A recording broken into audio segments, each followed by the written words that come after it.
Good morning friends. Today we are discuss about the functions of liver. आज हमारा जो topic है वो है लीवर के फंक्शन यानी यकृत के कार्य। आज ना हम सिर्फ लीवर यानी यकृत के कार्य के बारे में जानेंगे बल्कि ये भी जानेंगे कि क्या होता है जब हमारे गाल ब्लैडर में स्टोन हो जाता है और डॉक्टर इसको रिमूव कर देता है तो हमारी डाइजेशन जो प्रोसेस है इस पर क्या इफ़ेक्ट आता है, इसके बारे में भी हम आज डिस्कशन करेंगे। तो आज का हमारा टॉपिक है फंक्शंस ऑफ लीवर। लीवर जो है ये हमारी बॉडी की सबसे लार्जेस्ट ग्लैंड है, यानी हमारी बॉडी में जितनी भी ग्लैंड्स पाई जाती हैं उनमें ये सबसे लार्जेस्ट है। एक हेल्दी पर्सन में इसका वेट होता है नियर अबाउट 1.5 kg, यानी लगभग 1.5 किलोग्राम का हमारा लीवर एक हेल्दी पर्सन में होता है। ये हमारा लीवर का स्ट्रक्चर है और ये है आपका गाल ब्लैडर।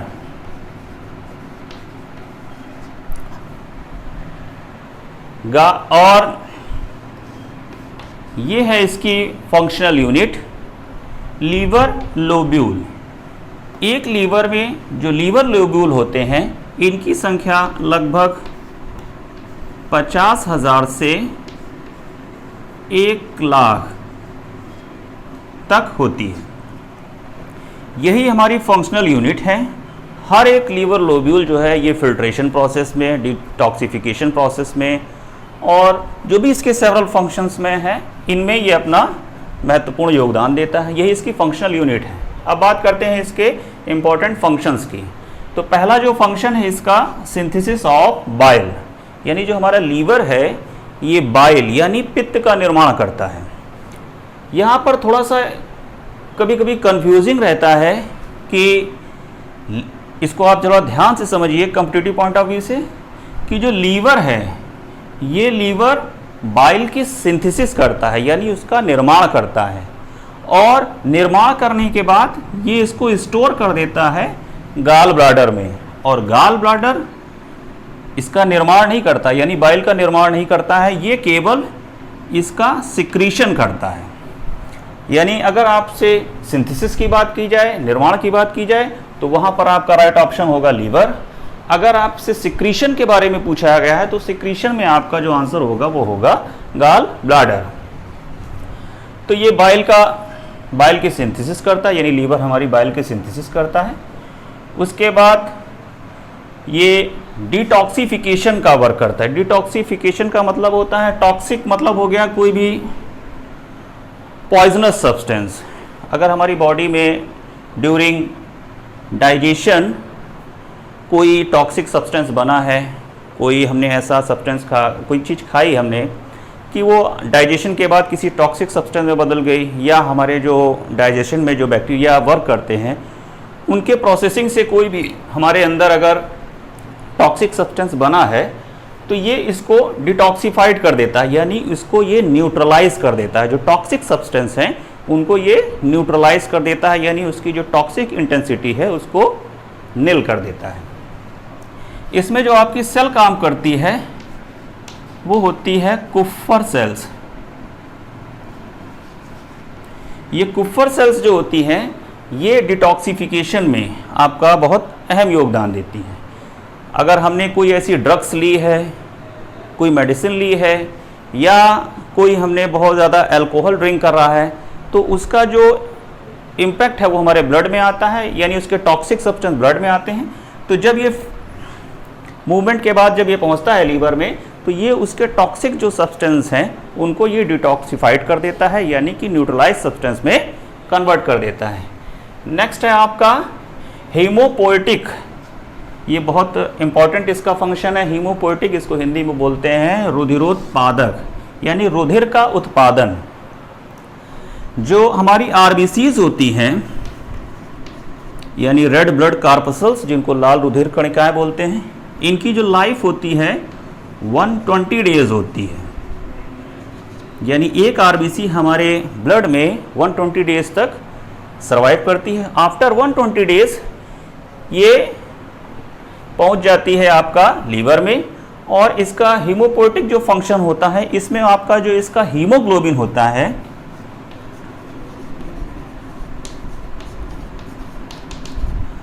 तो हीमोग्लोबिन में इसको ब्रेक कर दिया जाता है, इसमें हीम और ग्लोब्यूलिन इनको अलग अलग कर दिया जाता है। इसमें से जो आपका ये हीम वाला सब्सटेंस है, ये हीम वाला सब्सटेंस आयरन सब्सटेंस होता है और ये हमारा स्टोर कर लिया जाता है लीवर में। ये इंपॉर्टेंट काफ़ी मिनरल्स होता है, इसको लीवर में स्टोर कर लिया जाता है। और ये जो आपका एक प्रकार से बाइल जो पिगमेंट होता है, इसको थ्रू वेस्ट मटेरियल हम बॉडी से पास आउट कर देते हैं। तो ये डिटॉक्सिफिकेशन प्रोसेस से, हीमोपोएटिक प्रोसेस से जो हमारा हीम है ये हम यूज़ कर लेते हैं और बाकी ग्लोबुलिन जो है उसको हम पास आउट कर देते हैं। तो इससे होता ये है कि हमारा जो हीमोपोएटिक फंक्शन, नया जो आरबीसीज का जो निर्माण है वो भी आसानी से हो जाता है, क्योंकि हमें अपनी पुरानी आरबीसी से हीम जो हो आयरन सब्सटेंस है वो मिल जाता है। नेक्स्ट है आपका secretion of heparin. Heparin competitive exams का ये बहुत फेवरेट क्वेश्चन है। इसमें ये पूछ कि जो हमारा ब्लड होता है हमारे बॉडी में मूव करता रहता है और ये क्लॉट नहीं करता है। अगर आप ब्लड को निकाल करके किसी एयर टाइट बॉक्स में रख दें तो वो क्लॉट कर जाएगा। तो क्या कारण है कि हमारी बॉडी में जब वो मूव करता है तो क्लॉट नहीं करता? उसका रीज़न ये होता है कि जो लीवर है हमारा, ये एक प्रोटीन बनाता है। ये जो हिपेरिन है ये बेसिकली प्रोटीन होती है। ये हिपेरिन प्रोटीन जो का निर्माण करता है, यानी इसकी सिंथेसिस करता है और इसका सिक्रीशन हमारे ब्लड में कॉन्टिन्यूअस करता रहता है। इससे हमारा ब्लड बॉडी में मूव करता है और वो क्लॉट नहीं होता है। इसी तरह का एक सब्सटेंस जो होता है वो होता है हीरोडिन। हिपेरिन से मिलता जुलता जो है वो होता है हीरोडिन। हीरोडिन जो है हीरोडिनेरिया ग्रैनुलोसा, यानी जो हमारी जोंक होती है, लीच, तो उसकी बॉडी में पाया जाता है। आपने देखा होगा कि जो कैटल्स हैं तो जब वो पॉन्ड्स या अदर ऐसे वाटर बॉडीज़ में जाते हैं तो वहाँ पर उनको जो लीच है वो उनकी बॉडी से अटैच हो जाती है और उनके ब्लड को शक करती है। लेकिन उनकी बॉडी में जब ये ब्लड जाता है तो क्लॉट नहीं होता है। रीज़न ये होता है उनमें जो है ये हीरोडिन सब्सटेंस जो है ये पाया जाता है। तो हीरोडिनेरिया ग्रैनुलोसा यानी कि जो लीच है उसमें आपका हीरोडिन और ह्यूमन में होता है हिपेरिन। नेक्स्ट है आपका फैगोसाइटोसिस। फैगोसाइटोसिस जो है इसका मतलब होता है कंप्लीट इंगल्फ। जो हमारी जो आरबीसीज होती है उसमें जो न्यूट्रोफिल्स होती है उसका फैगोसाइटिक फंक्शन होता है। वो माइक्रो ऑर्गेनिजम्स या जो बैक्टीरिया है उनको कंप्लीटली इंगल्फ कर देती है।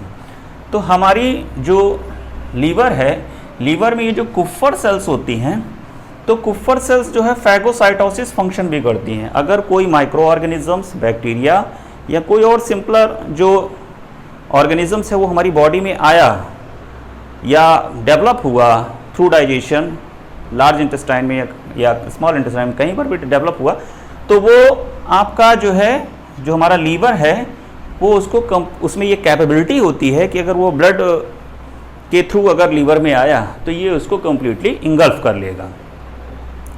नेक्स्ट है आपका विटामिन सिंथेसिस एंड स्टोर। इसमें जो लीवर होता है ये विटामिन की सिंथेसिस भी करता है और इसका स्टोरेज भी हमारे लीवर में करता है। इसमें जो सिंथेसिस करता है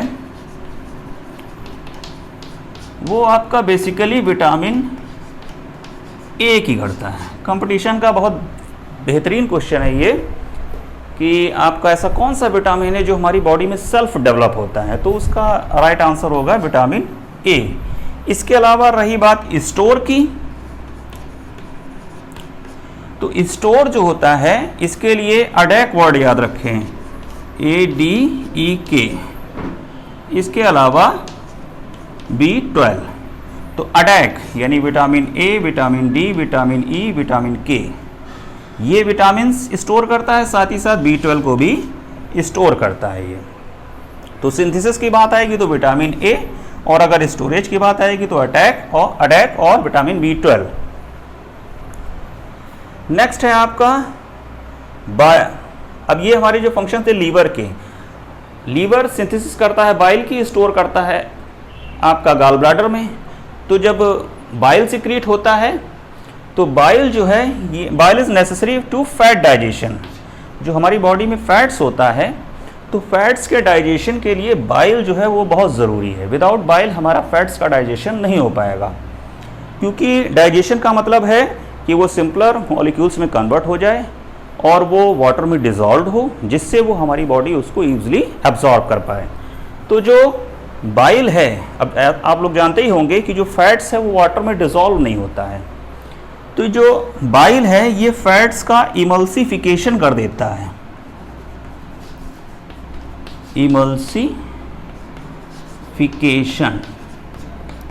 इमल्सिफिकेशन का मतलब है जो फैट है वो बहुत माइन्यूट सिंपलर मॉलिक्यूल्स में कन्वर्ट हो जाता है और ये वाटर डिज़ोल्व्ड फॉर्म में आ जाता है।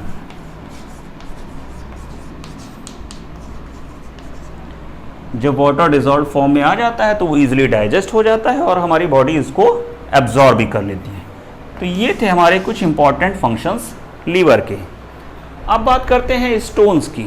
आपने देखा कई बार प्रॉब्लम्स हो जाती है कि अगर हम प्रॉपरली वाटर इंटेक नहीं करते हैं या बहुत ज़्यादा प्रोटीनियस या बहुत ज़्यादा ऐसे हम फूड इंटेक कर रहे हैं जिनमें आपका बहुत सारे क्रिस्टल्स या मिनरल्स वगैरह हैं, तो वो हमारी कभी कभी गाल ब्लैडर में आकर के वो इस एक क्रिस्टल फॉर्म में कन्वर्ट हो जाते हैं। इससे होता ये है कि ये स्टोन का फॉर्म ले लेते हैं।